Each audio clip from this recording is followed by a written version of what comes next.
오늘 은혜 나눌 하나님의 말씀 시편 122편 되겠습니다.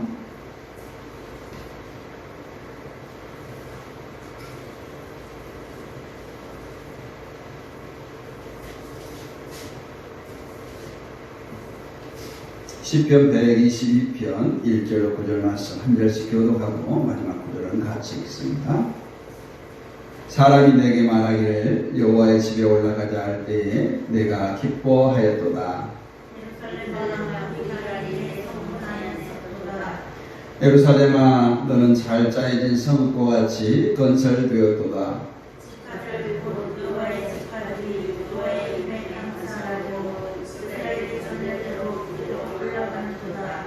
거기에 심판의 보좌를 두셨으니 곧 다윗의 집의 보좌로다.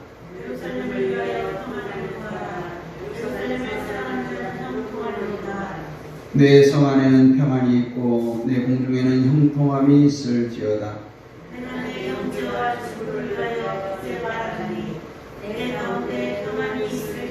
같이 여호와 우리 하나님의 집을 위하여 내가 너를 위하여 복을 구하리로다. 아멘. 할렐루야. 봄 같은 기운이 좀 느껴지는 것 같습니다. 오늘 아침에 영화를 보는데 그 날씨가 많이 풀려진 것 같습니다.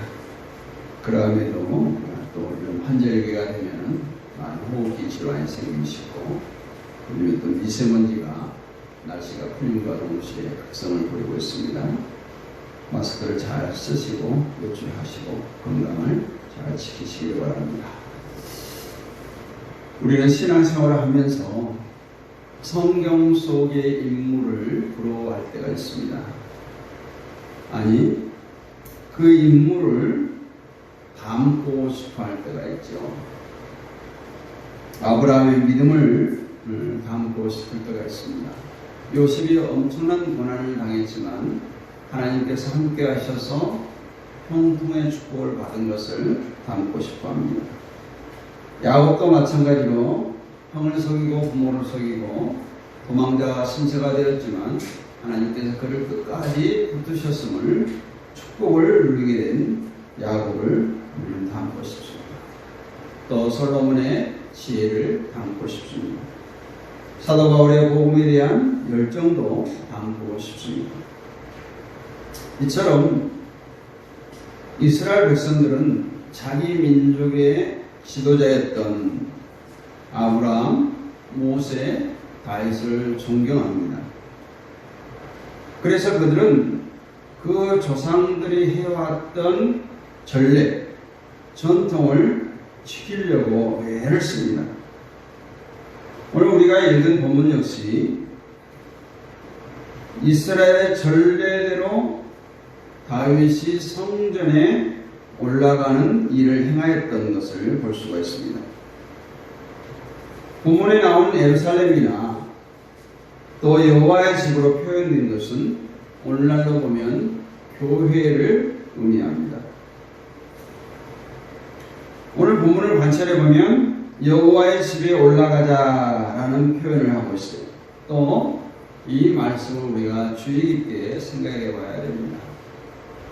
시편 119편이 끝나고 시편 120편부터 시편 134편까지에 항상 시편에는 제목들이 붙어 있어요. 부제 뭐라고 붙어 있습니까? 전체적으로 보면 성전에 올라가는 노래 이렇게 붙어 있어요. 다윗이 지은 시에는 다윗의 시, 성전에 올라가는 노래. 또 작자가 분명하지 않을 때는 그냥 성전에 올라가는 노래. 솔로몬이 지은 시에는 솔로몬의 시, 성전에 올라가는 노래. 이처럼 시편, 오늘 우리가 122편을 본문으로 택했지만 모든 시편, 오늘 120편부터 134편은 똑같이 성전에 올라갈 때 불렀던 노래를 기록하고 있습니다. 또 성경에 보면 올라간다는 표현 그리고 내려간다는 표현이 대조적으로 등장을 합니다. 예루살렘으로 올라가라, 베델로 올라가라, 또 애국으로 내려갔더니 여리고로 내려가다가 이런 표현들이죠. 그래서 올라가면 축복이고 내려가면 실패요, 낭패였음을 우리는 성경을 통해서 잘 경험합니다. 올라가라 또는 올라갈게 표현이 아니라 뭐라고 했어요? 올라가자. 이 표현 속에는 함께라는 의미가 담겨져 있습니다. 먼저 올라가라, 나는 다음에 올라갈게가 아니에요. 나 먼저 올라갈게, 나중에 천천히 올라와, 이게 아니라 올라가자.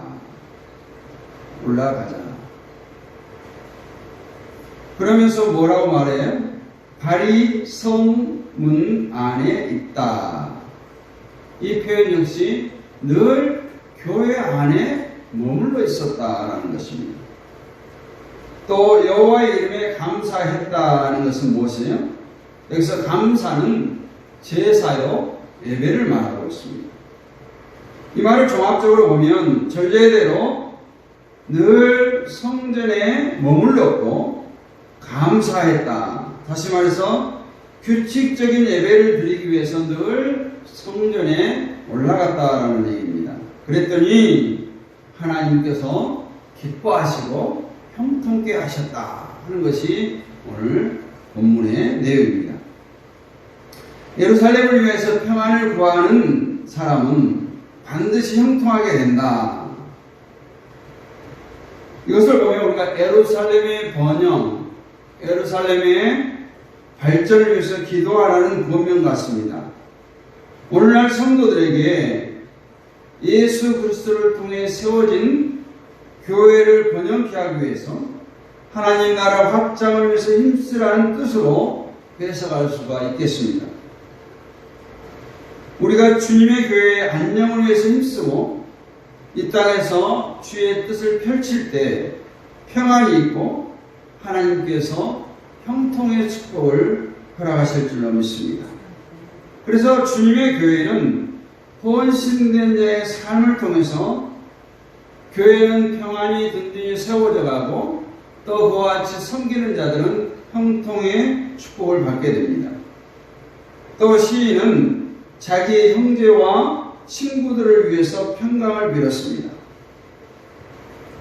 오늘 시인은 모든 사람들의 평화를 위해 주께 간구한 것은 그가 하나님의 전을 사모했기 때문입니다. 이처럼 친구와 형제의 화평을 구하는 것은 현대교회의 아주 바람직한 건강한 공동체의 모습입니다. 또 시인은 여호와 우리 하나님의 집을 위해서 성도의 복을 구했습니다.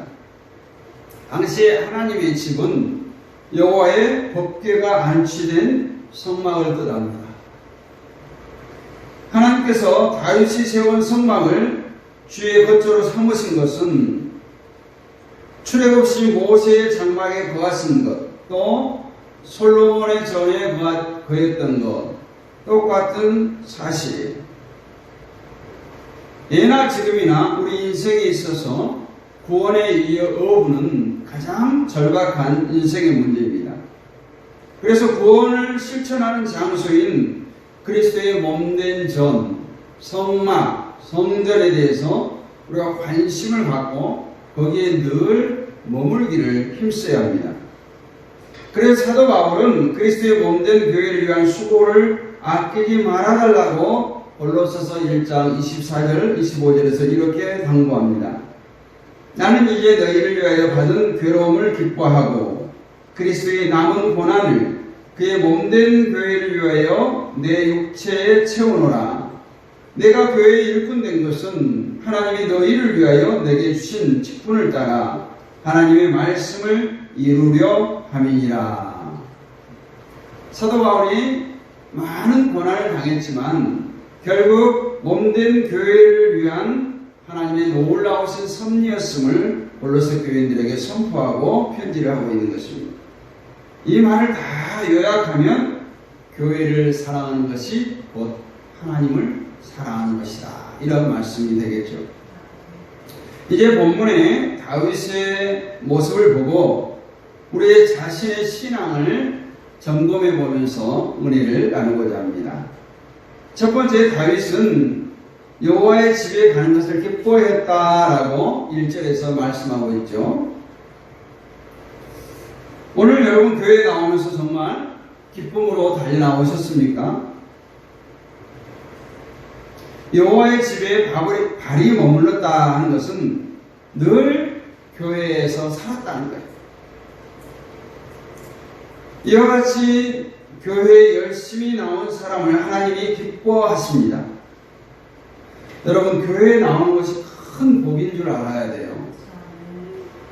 우리가 부모의 신앙을 본받아서 혈통적으로 믿음의 가정에서 태어나서 우리가 신앙생활을 하든지, 또 중간에 어떤 친구의 인도를 받아서 신앙생활을 하든지, 중요한 것은 지금 이 시간 여러분이 이 자리에 나와서 예배드리는 것이 하나님이 기뻐하신 일이요, 큰 은혜요, 축복인 줄로 믿습니다. 우리가 전도해보면 알잖아요. 불신자들을 교회에 나와서 예배드리게 하는 것이 얼마나 어려워요. 교회 행사를 위해서 한번 초청해서 의자에 앉혀놓을 수는 있어요. 그들이 정말 신비념과 진정함으로 예배하도록 하는 것은 내가 할 수 있는 일이 아니에요. 사람의 힘으로 붙들어 앉혀놓을 수는 있지만 정말 그들을 예수 믿게 할 수가 없어요. 그런데 저와 여러분은 지금 다윗과 똑같은 심정으로 하나님 전에 나와서 이곳에 지금 앉아 있는 것입니다. 이런 미국의 아름다운 이야기가 있더라고요. 1932년 다부라고 하는 사람이 은퇴 겸 생일을 맞이해서 축하 파티를 했는데 거기에 4통의 편지를 받게 됩니다. 한 통은 중국에 있는 선교사에게서 왔고, 또 두 번째 편지는 미국 연방은행 총재에게서 왔고, 세 번째 편지는 대통령 비서실장에서 왔고, 네 번째 편지는 당시의 대통령인 후보 대통령에게서 왔던 편지였습니다. 편지의 전말은 이렇습니다. 오래전 주일학교 교사였던 다부씨가 길을 가다가 길에서 놀고 있던 4명의 아이들을 전도하고 주일학교에 데려가서 성경 말씀을 가르쳤어요. 바로 그들이 훗날 대통령이 되고 비서가 되고 연방은행의 총재가 되고 중국의 선교사가 되어서 스승인 다부씨가 이제 은퇴하고 생일 파티를 하는 그 현장에 이렇게 편지를 보냈던 것입니다. 정말 어린 시절 좋은 스승을 만나고 그들에게 복음을 전했던 한 스승 때문에 한 사람은 대통령이 되고, 한 사람은 대통령 비서실장이 되고, 한 사람은 연방은행 총재가 되고, 한 사람은 세계적인 선교를 감당하는 귀한 일꾼이 되었던 것입니다. 교회에 잠깐 나왔든 어떻게 나왔든 교회에 나온 것 자체가 얼마나 큰 은혜요 축복임을 우리가 알아야 합니다. 이 말씀을 준비하다 보니까 저도 전도사 때 생각이 나요. 의정부의 꽃동네 모 교회에 전도사 생활했는데 여름 되면 교회 늘 하는 행사가 있잖아요. 수련회. 정말 수련회를 데리고 가고 또 수련회를 한다는 게 쉽지 않아요. 왜냐하면 중고등부 여름 방학이 거의 없어요. 학교에서는 방학을 해주지만 아이들이 학원에서 살아요. 그러다 보니 뭐 보충 수업이다, 학원이다 이렇게 해가지고 어려움이 많습니다. 그래서 권사님 가정에 쌍둥이가 있었는데 아마 그때 중학교 3학년쯤 됐을 것 같아요. 교회에 수련회 좀 보내달라 했더니 권사님 말 전도사님 우리 아들 책임질 거예요? 그러는 거예요. 그래서 제가 뭐라고 대답할게요? 왜 내가 책임집니까? 하나님이 책임지시죠. 이렇게 대답했어요. 권사님인데 당연히 수련회에 가라 이렇게 할 줄 알았더니 보충서 학원 이것들 때문에 수련을 못 보내겠다는 거예요. 정말 우리가 학창시절 학원이다, 보충수업이다, 세상 학문 때문에 교회에 나온 것을 게을리한다면 훗날 이 다윗의 제자와 같은 네 사람처럼 또 오늘 다윗처럼 그 큰 축복을 누릴 수 있을지 의문스럽습니다. 물론 지금 학교 가고 학원 가고 보충 수업 받아서 성적을 높일 수는 있겠죠. 좋은 학교에 갈 수는 있겠죠. 그러나 학교에 머무는 시간보다, 학원에 머무는 시간보다, TV 앞에 앉아있는 시간보다, 돈 버는 현장에 머무는 시간보다 우리의 그리스도인들은 교회에 머무는 시간이 많으면 많을수록 좋습니다. 그것이 하나님과 가까이 하는 것, 하나님과 친밀한 시간을 갖는 시간입니다. 그래서 주님의 몸된 교회 안에 날마다 여러분의 발이 들여져야 됩니다. 내 주의 나라와 주 계신 성령과 피 흘려 사신 교회를 늘 사랑합니다. 찬송가 246장의 가사입니다. 정말 우리가 이 가사의 내용처럼 주께서 피 흘려 사신 교회를 늘 사랑해야 된다는 거죠. 저는 어렸을 적에 이제 농사를 지니까 학교 마치고 집에 가면 할 일들이 그렇게 많아요. 토끼도 키우고 염소도 키우고 풀 뜯어다 먹여야 되고 할 일이 그렇게 많아요. 집에 가기가 싫어요. 그럼 어디 가냐? 교회 가서 놀았어. 근데 우리 부모님께서 교회 가서 놀면 다 용서가 되는 거예요. 저희 학교와 교회 사이에는 팽장나무 울타리가 있었어요. 그래서 하교할 때 교회 마당이 보이는 거예요. 팽장나무 울타리 사이에. 거기 가면 이제 선배들도 놀고 후배들도 놀면 가는 거예요. 놀다가 해질녘쯤 집에 가는 거예요. 뭐 거기서 공부도 하고 놀기도 하고 뻘짓도 하고 하지만 하여튼 교회 마당에 가서 노는 것이 일상이었던 것 같아요. 그리고 교회 가서 놀고 왔다. 그러면 부모님이 얼굴이 하얘서 꾸중을 하지 않아요. 여러분, 누구나 일주일간 열심히 일하고 피곤한 몸 하루쯤 쉬고 싶죠. 그러나 지금 모든 것을 뿌리치고 예배에 임하는 여러분, 지금 당장은 손해본 듯 하죠. 순간순간 단거리에는 손해보고 지는 것 같지만 인생의 장거리를 생각해보면 반드시 승리하고 거기 하나님의 놀라운 은혜와 축복이 있는 줄로 믿습니다. 왜 그러겠어요? 머리털까지 세고 계신 하나님께서 우리의 모든 일거수일투족을 눈여겨보고 계신다는 거예요. 눈여겨보고 계시고 하나님의 마음에 합당한 일을 행할 때 하나님께서 기뻐하시기 때문에 그렇습니다. 우리 하나님은 우리가 풍성한 하나님이시지만 특혜는 아무에게나 베풀어주지 않아요. 하나님께서 그렇게 말씀하세요. 내 중심을 본다고 했어요. 그 중심이 뭐예요? 뭐 한가운데 뭐 심장일까요? 척추뼈일까요? 중심은 하나님께로 향하는 마음이에요. 하나님께로 향하는 마음을 보겠다는 것입니다. 믿음을 보겠다는 거예요. 이 믿음이 저와 여러분의 믿음이 되기를 원합니다. 두 번째 4절에 보니까 다윗은 여호와의 이름에 감사했다라고 말합니다. 서두에 감사가 뭐라고 했어요? 예배라고 했습니다. 그러면서 다윗은 그것을 전례대로 했다. 이제 교회 안에 발을 들여놓았으면 반드시 예배해야 됩니다. 다윗은 이런 규칙적인 예배를 위해서 늘 교회에 올라왔다. 성전에 머물렀다 했어요. 일주일 동안 헤어졌던 친구를 만나기 위해서 교회에 나온 거 아니잖아요. 우리는 하나님 만나기 위해서 나왔습니다. 물론 서로 간에 성도의 교제도 필요하지만 우리는 먼저 하나님을 만나야 돼요. 먼저 예배해야 합니다. 왜냐하면 예배를 통해서 우리가 하나님을 만날 수 있고 회개를 통한 용서의 은혜를 누리고 하나님과의 관계가 회복되어지기 때문에 우리는 예배에 생명을 걸어야 되는 것입니다. 우리는 하나님께 감사를 드리기 위해서 영광을 돌리기 위해서 성전에 모이기를 힘쓰고 예배해야 합니다.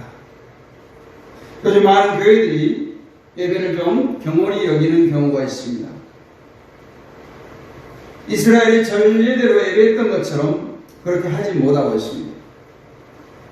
오늘 여기 본문에 이스라엘의 전례를 지키기 위해 판단의 보좌를 두었다. 판단의 보좌는 이스라엘의 전례를 보호하는 것이었습니다. 여러분, 우리나라가 축복을 받게 된 이유가 뭘까요?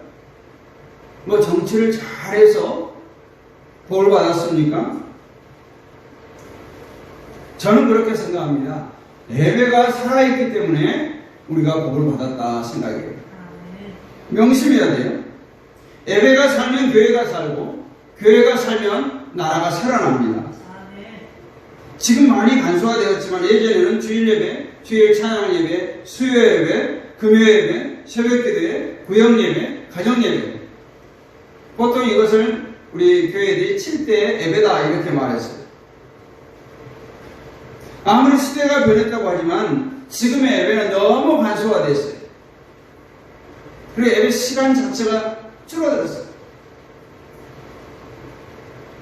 저는 가끔 휴전선 근처를 많이 군대 생활뿐만 아니라 이런 전망대, 북한 땅을 바라볼 수 있는 데를 가보면 느낀 게 있어요.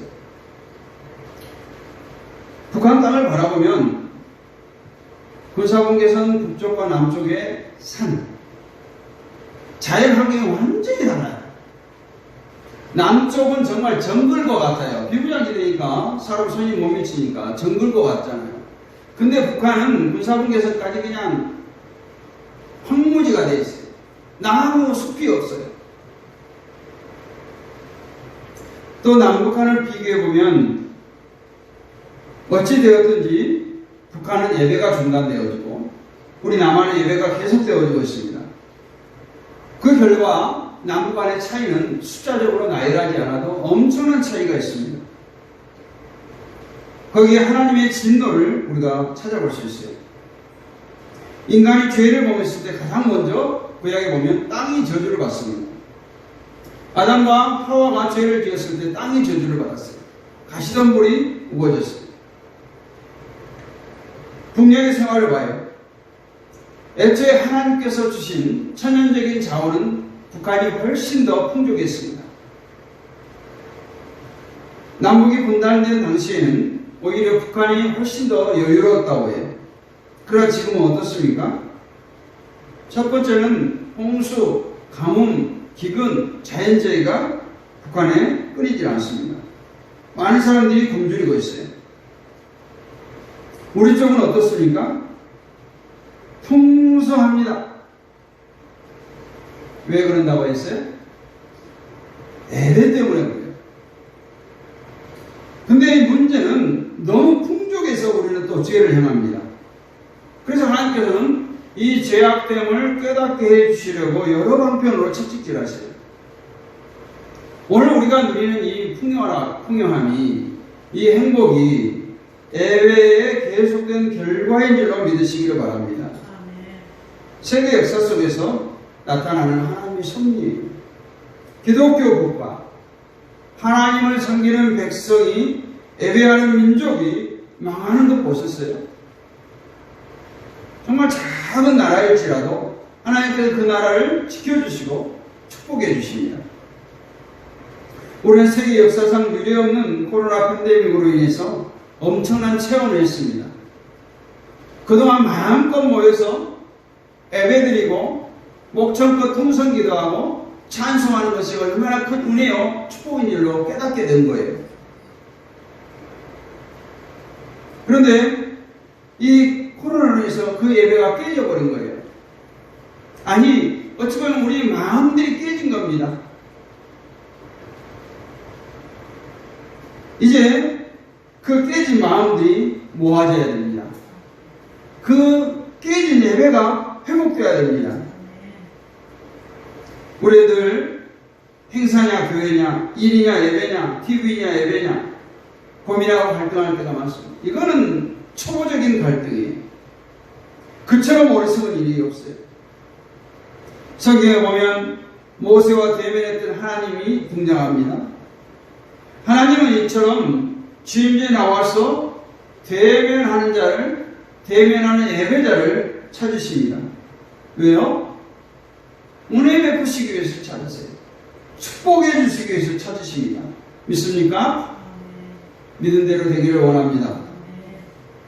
마지막으로 7절에 보니까 예루살렘을 사랑하는 자는 형통한다고 했습니다. 여러분, 교회를 사랑하시기 원합니다. 우리는 지금 너무 평안한 가운데 신앙생활을 하고 있어요. 누가 교회 간다고, 누가 예배 드린다고 핍박합니까? 박해합니까? 교회를 사랑하는 자는 하나님께서 귀히 여기시고 기뻐하시고 사랑하십니다. 교회를 사랑하는 것은 만물의 여호와 되시는 능력의 하나님, 전능하신 하나님을 의지하는 데서부터 출발해요. 6절 이하는 다윗이 교회를 향한 예루살렘을 위한 기도의 내용이에요. 다윗은 여기서 교회의 평안을 위해서 기도하라고 합니다.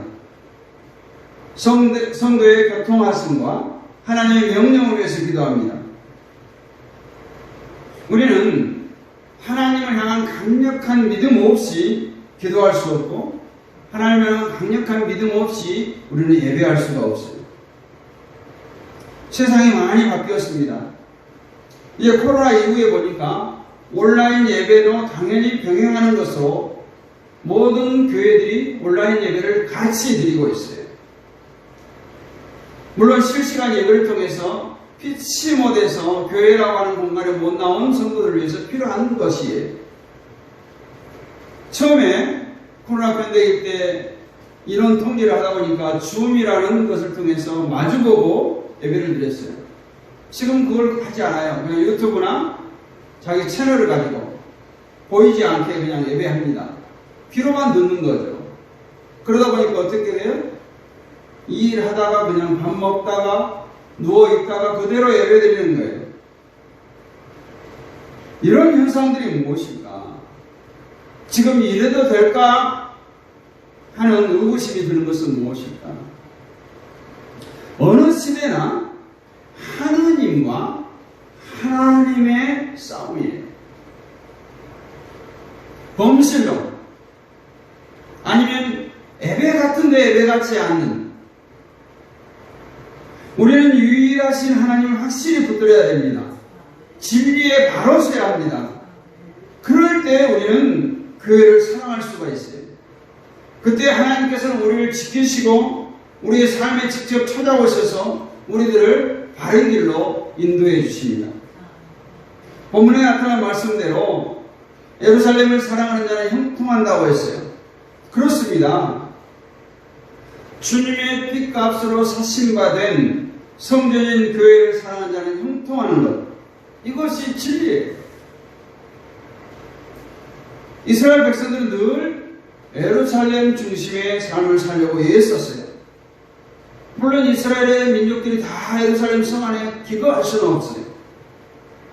그리고 그들은 핍박으로 인해서 많이 흩어져 있었어요. 그들이 이방에 흩어져 살다가도 절기 때마다 예루살렘에 올라가서 예루살렘에 모여서 예배를 드렸습니다. 하나님께 예배하기 위해서 하나님의 성전 안에 항상 머물 때 하나님을 기뻐하시고 개인과 가정과 그 민족을 축복하십니다. 여러분, 하나님을 기쁘시게 하면 어떤 일이 일어날까요? 기대되지 않습니까? 하나님을 기쁘게 해보셨어요? 잘 모르겠어요? 그러면 우리 육신의 부모를 기쁘게 해드려보면 알아요. 우리 육신의 부모를 기쁘게 해드리면 어떤 현상들이 나타납니까? 부모로부터 많은 사랑을 받습니다. 용돈을 더 주고 싶어 합니다. 가끔 부모 집에 방문하면 뭔가 하나라도 더 싸주려고 부모님이 사랑의 보따리를 많이 내놓습니다. 또 맛있는 걸 사주려고 합니다. 아끼고 아꼈던 용돈을 꺼내서 자식에게 주려고 합니다. 이런 것들이에요. 그러니 너희는 먼저 그 나라와 그의 의를 구하라. 그리하면 이 모든 것을 너희에게 더하시라. 제가 성경에 나중에 한번 그런 설교를 하고요. 그리하면 너희 행사를 주께 맡기라. 그리하면 그 다음 소절은 우리 성도들이 읽는 거예요. 많이 암송하도록. 너는 범사에 그를 인정하라. 그리하면 생각합니까? 그 뒤에 내 길을 인도하시라. 주 예수를 믿으라. 그리하면 너가 내지 그거는 하나님께서는 다 우리가 뭔가를 했을 때 어떻게든 우리를 위하시고 축복하시고 은혜를 베푸시기를 원하셨다는 것을 성경 곳곳에서 찾아볼 수가 있습니다. 이처럼 하나님께서는 온통 축복을 위해서 대기하고 계시는 분 같아요. 우리가 신앙생활하는 중에 하나님 기쁘시기만 하면 우리에게 쏟아지는 축복을 주체할 수가 없을 거예요. 여러분, 우리 한번 하나님을 감동시켜 보자고요. 어떻게 해요? 늘 교회에 모이기를 즐거워하며 모일 때마다 하나님께 예배하고 교회를 사랑하는 마음으로 살아갈 때 주님께서 기뻐하시고 형통케 해주실 줄을 믿습니다. 하나님의 마음을 알아가는 거예요. 아까 여호와께서는 중심을 보느니라도 중심을 본다는 뜻이 뭐라고 했어요? 믿음이라고 말씀드렸어요. 믿음을 보겠다는 거예요. 옛날 그런 광고가 생각납니다. 노부부가 지직거리는 TV를 툭툭툭 두들기면서 야 이웃집 누구네는 TV 좋은 거 사줬다더라. 꼭 뭐 사달라는 거 아니다. 너희들도 살기 힘들 텐데. 그러고 딱 끝나는 장면이 있어요. 그럼 자식들이 어떻게 해야 돼요? 그래 사달라는 거 아닌가 봐. 우리 살기 힘든데. 이거 아니에요. 부모의 마음은 사달라는 거예요. 부러워하는 거예요. 하나님의 마음을 알아가는 것도 마찬가지예요. 이런 부모의 마음을 잘 헤아리듯이 하나님의 자녀된 우리는 그 하나님의 마음을 알고 신앙생활을 해야 합니다. 하나님의 계획, 하나님의 뜻을 알고 신앙생활을 해야 형통의 축복을 받게 될 줄로 믿습니다. 역대하 26장 5절 말씀을 보니까 하나님의 묵시를 밝히 아는 스가랴가 사는 날에 하나님을 찾았고 그가 여호와를 찾을 동안에는 하나님이 형통하게 하셨더라. 하나님의 말씀을 아는 사람은 늘 하나님을 찾게 됐고 하나님을 찾게 되면 사는 날 동안 형통의 축복을 받는다는 거예요. 오늘 저와 여러분은 예루살렘을 사랑하는 자, 하나님을 사랑하는 자, 주의 말씀을 사랑하고 순종하는 자의 형통의 축복을 누리는 우리 모든 성도들이 되시기를 주님의 이름으로 축복합니다. 은혜가 풍성하신 아버지 하나님 감사합니다. 오늘도 시편 말씀을 통해서 우리 하나님을 사랑하고 교회를 사랑함이 얼마나 축복의 근원인지를 깨달았습니다. 아버지 하나님 날마다 우리가 성전에 올라가는 일에 힘쓰게 하시고 또 예배에 힘쓰게 하시고 하나님의 마음을 깊이 알아서 하나님의 마음을 시원케 해드리는 우리 모두가 되게 하여 주셔서 하나님의 놀라우신 형통의 축복을 누리게 하옵소서. 미사고